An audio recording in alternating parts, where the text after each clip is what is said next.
జై శ్రీ మాతాజీ. సహజ యోగ ప్రధాత్రి పరమ పూజ్య శ్రీ మాతాజీ నిర్మలాదేవి గారిని సహజ యోగులు అడిగినటువంటి మరొక ప్రశ్నను గురించి మనం తెలుసుకుందాము.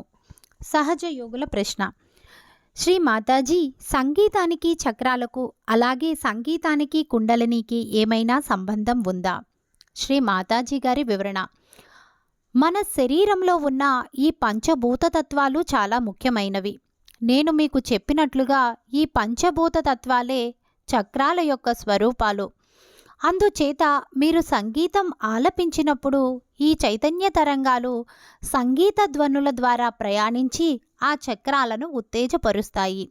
ఉదాహరణకు, హృదయ చక్రానికి, విశుద్ధి చక్రానికి సంగీతం చాలా మంచిది. అన్ని చక్రాలపై కాదు, కానీ కొన్ని చక్రాలపై మాత్రం అది పనిచేస్తుంది. ఆత్మ సాక్షాత్కారం పొందిన వ్యక్తితే మంత్రోచ్చారణ ద్వారా వెలువడే మధురమైన ధ్వని ఎక్కువ ప్రభావితంగా ఉంటుంది. ఉదాహరణకు, మనలో ఉన్న శ్రీ గణేశుడిని ఒక చక్కటి శ్లోకంతో జాగృతి పరచవచ్చు. మీరు కనుక ఆత్మ సాక్షాత్కారం పొందినవారై ఉండి మీలో గణేశతత్వం సరిగ్గా ఉంటే మీరు చాలా సులువుగా ఇతర వ్యక్తులలోని గణేశుడిని మధురమైన శ్లోకంతో చాలా సులువుగా జాగృతపరచవచ్చు. అందుచేత సంగీతం, ధ్వని ఇవన్నీ కూడా చాలా ప్రభావితం చేయగలిగేవి. ఇప్పుడు వీటిని మనం సర్వత్రా ఉపయోగించుకుంటున్నాము. ఎక్కువ మందితో సామూహిక ధ్యానం చేస్తున్నప్పుడు చాలామంది సహజ యోగులు ఉంటారు. అప్పుడు ఏదో ఒక చక్రం, ఉదాహరణకు విశుద్ధి చక్రం పట్టుకుంటుంది అనుకుందాం. అటువంటప్పుడు నేను నా ఈ వ్రేలను ఇలాగ విశుద్ధి చక్రం మీద పెట్టడం వలన వచ్చే సూక్ష్మ శబ్దం ద్వారా మీ అందరి విశుద్ధి చక్రాలను నేను సరిచేయగలను. ఒక సూక్ష్మమైన ధ్వని ఈ చైతన్యాన్ని తీసుకువెళ్తుంది. నిజానికి ఈ చైతన్య తరంగాలలో కొంతవరకు సూక్ష్మ ధ్వని తరంగాలు, సూక్ష్మ కాంతి తరంగాలు, అన్ని పంచభూత తత్వాలు సూక్ష్మంగా ఉంటాయి. అందుచేత నేను అలాగ ఈ వ్రేలును కదిపినప్పుడు వచ్చే సూక్ష్మ ధ్వని తరంగాలు పైన చెప్పబడిన మిగతా తత్వాలకు ఆ విశుద్ధి చక్రంలోని సమస్యను సరిచేయమని చెబుతాయి. దానివలన చక్రాలు సరిచేయబడతాయి. ప్రత్యేకంగా విశుద్ధి సరిచేయటం చాలా సులువు. మీరు చాలా వాటిని సులువుగా సరిచేయవచ్చు.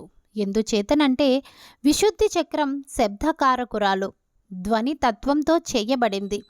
క్రింది భాగంలో ఉన్న చక్రాలను సరిచేసుకోవటానికి జలతత్వం చాలా మంచిది. హృదయ చక్రం వరకు కూడా ఈ జలతత్వం బాగా ఉపయోగపడుతుంది. ఎందుకంటే నీరు, ఉప్పు నాభి చక్రానికి బాగా సహాయపడతాయి. కారణం, ఉప్పు భూతత్వం, అదే సముద్రానికి సారము. ఆ సముద్ర సారము భవసాగరంలో ఉంది. అందుచేత క్రింది భాగంలోని చక్రాలను సరిచేసుకోవడానికి ఉప్పు నీట చికిత్స చాలా బాగా ఉపయోగపడుతుంది. కళ్ళను పరిశుభ్రం చేసుకోవడం కోసం కాంతిని ఉపయోగిస్తాం. కారణం, ఈ కాంతి ప్రకాశం నుండి మలచబడింది. అది అగ్నితత్వం.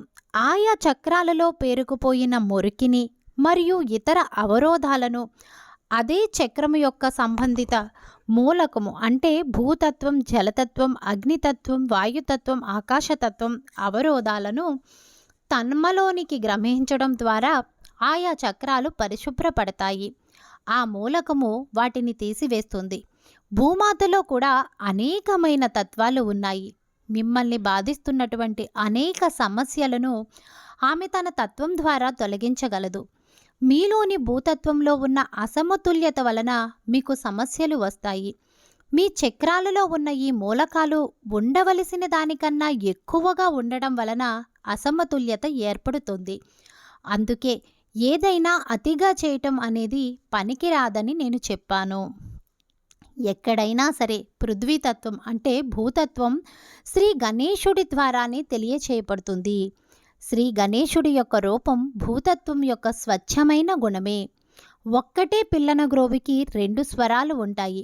మొదటిది, ఆఖరిది ఒక్కటిగానే ఉంటాయని చెప్పవచ్చును. అదేవిధంగా మనిషిలో ఉండే 7 స్వరాలలో మొదటిది శ్రీ గణేశ, ఆఖరిది శ్రీ గణేశుడే. అందుచేత ఈ 7 స్వరాలు ఒక్కటే. ఈ 7 స్వరాలు కలిసే భూతత్వం ఏర్పడుతుంది. భూతత్వంతో ప్రారంభమై శుద్ధి చేయబడటం వలన అది పూర్తిగా భూతత్వ సంబంధిత సమస్యలను తీసివేస్తుంది. అదే పరబ్రహ్మ. అంటే నా ఉద్దేశ్యం, భూతత్వం అన్నది పూర్తిగా బ్రహ్మమయం. ఎందుకంటే బాహ్యంగా భూతత్వం కానీ అంతర్గతంగా అదే ధారణ. ధారణ అంటే భరించే శక్తి. ఆ ధారణా శక్తియే భూమి యొక్క శుద్ధమైన లక్షణము. క్రమేపీ మీరు కూడా సంపూర్ణులవుతారు. మీలోని భూతత్వం కోల్పోయి మీరు అది అంటే ధారణా శక్తిగా మారతారు. ఈ ధారణా శక్తియే ధర్మంగా స్థిరపడుతుంది. ఈ భరించే శక్తి అయిన ధారణా శక్తే శ్రీ గణేశుడు. అందుచేత ఆ విధంగా ప్రతి చక్రంలోనూ అతి సూక్ష్మాతి సూక్ష్మమైన కేంద్రాలు ఉన్నాయి. ఆ కేంద్రాలే భగవంతుని యొక్క స్వరాలు.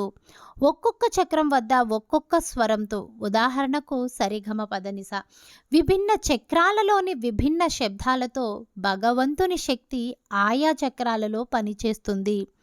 ఎందుకంటే ప్రతి స్వరం వేరువేరు తాళాలు, రాగాలను కలిగి ఉండి ఈ విశ్వంలో స్వర మాధుర్యాన్ని నింపడంలో సహాయపడతాయి.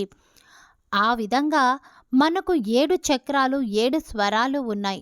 అవన్నీ భిన్న స్వరాలు. ఈ భిన్న స్వరాల మిశ్రమ సమ్మేళనం వలన చక్రాల నుండి స్వరాలు శబ్దరూపం దాల్చి శబ్దం పదాలుగా, తర్వాత భాషగా మారటం ఇలా జరుగుతుంది. ఇదే సూక్ష్మస్థితి అంటే ధారణా శక్తి. మరో విధంగా కూడా తయారవడం జరుగుతుంది. ఉదాహరణకు నాకు నా పిల్లల మీద ప్రేమ ఉంటే దానిని నేను ఏ విధంగా తెలియచేయాలి? వారికి ఉండడానికి ఒక ఇల్లు ఏర్పాటు చేస్తాను. వారి కోసం ఆహారాన్ని తయారు చేస్తాను. పడుకోవడానికి వీలుగా అన్ని సదుపాయాలు నేను కల్పిస్తాను. ఇదంతా కూడా వారి మీద నాకున్న ప్రేమను వ్యక్తపరచడం. ఈ విధంగా మనలో అంతర్గతంగా ఉన్న ప్రేమను బాహ్యంగా బయటకు కనిపించే పనుల సహాయంతో వ్యక్తపరుస్తూ ఉంటాము. మన యొక్క ప్రవర్తన ద్వారా కూడా మన అంతర్గత ప్రేమను బాహ్యపరంగా వ్యక్తపరుస్తూ ఉంటాము. ఇది ఎంతవరకు వస్తుందంటే సూక్ష్మమైన విషయాలలో కూడా క్రమేపీ ఆ బాహ్యపరమైన సౌకర్యాలను ఏర్పరచడంలోని ఆంతర్యాన్ని మరచిపోతాము. ఒక్కోసారి ఏమవుతుందంటే తల్లి తన పిల్లల కోసం తాను ఇవన్నీ చేస్తున్నాను కదా అని తన పిల్లలపైన అతి వ్యామోహం పెంచుకుంటుంది. ఉదాహరణకు తల్లి ఒక్కోసారి కఠినంగా ఉండి పిల్లల మీద కోపగించుకుంటుంది. నేను నా పిల్లల కోసం ఎంతో చేశాను కదా అని ఆమె తాను అది ఎందుకు చేసిందో కూడా కనీసం ఆలోచించకుండా తనలో ఉన్న ప్రేమను కూడా మర్చిపోయి ఎంతో కఠినంగా ప్రవర్తిస్తుంది. చిన్న చిన్న విషయాలకు కూడా, అంటే పిల్లలు ఏమైనా వస్తువులు విరగొట్టినా, చిందరవందరగా చేసినా, అలాంటి చిన్న చిన్న విషయాలకు కూడా పిల్లలపై ఆగ్రహిస్తుంది. ఆమె ఇదంతా చేసింది వారి ప్రేమ కొరకే, కానీ ఆ ప్రేమనే ఆమె మర్చిపోయింది. అది ఒక వింత ప్రవర్తన, అతిశయమైనటువంటి ప్రవర్తన. ఈ బాహ్యపరమైన ప్రవర్తన పెరిగి పెరిగి మీరు మూలమైన అంటే ప్రేమమయమైన అంతర్గత సూక్ష్మస్థితి నుండి దూరమై క్రమేపీ పతనమవుతారు. జై శ్రీ మాతాజీ. జై శ్రీ మాతాజీ. జై శ్రీ మాతాజీ.